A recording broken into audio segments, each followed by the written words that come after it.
ഇപ്പം നമ്മൾ ഇന്ത്യയിൽ താമസിക്കുന്നത്, ഇന്ത്യയിൽ ജനിച്ചവരാണല്ലോ ഇവിടെ ഇരിക്കുന്നത് മിക്കവാറും എല്ലാവരും. ഇന്ത്യയിലാണ് നിങ്ങൾ ജനിച്ചെങ്കിൽ നിങ്ങൾക്കുള്ള പാസ്പോർട്ട് ഇന്ത്യൻ പാസ്പോർട്ടാണ്, ശരിയല്ലേ? അല്ലേ? ഇവിടെ ജനിച്ചാണെങ്കിൽ ഇന്ത്യൻ പാസ്പോർട്ട്. നിങ്ങൾ UK പോയി ജനിച്ചിരുന്നെങ്കിൽ നിങ്ങളുടെ കുഞ്ഞിനെ ചിലപ്പം UK പാസ്പോർട്ടായിരിക്കും. അമേരിക്ക ജനിച്ചെങ്കിൽ അമേരിക്കൻ പാസ്പോർട്ട് കിട്ടും. പക്ഷേ ഇവിടെ നമ്മൾ ഇന്ത്യയിൽ ജീവിക്കുന്നു, നമ്മുടെ കയ്യിൽ പാസ്പോർട്ടുണ്ട്, നമ്മൾ ഇറങ്ങി നടക്കുന്നു, എല്ലാം നമുക്ക് ഒരു പ്രശ്നമില്ല. ഇറ്റ്സ് വെരി വിസിബിൾ, അല്ലേ? ഞാനൊരു ഇന്ത്യക്കാരനാണെന്ന് എന്നെ കണ്ടാൽ അറിയാം.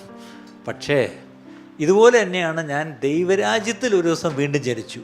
അപ്പം it's A real that I M in the kingdom of God. പക്ഷേ പ്രശ്നം എന്താ? ഈ കിങ്ഡം ഓഫ് ഗോഡ് കാണാൻ പറ്റുമോ? അവിടെയാണ് ചെറിയൊരു പ്രശ്നം, അല്ലേ?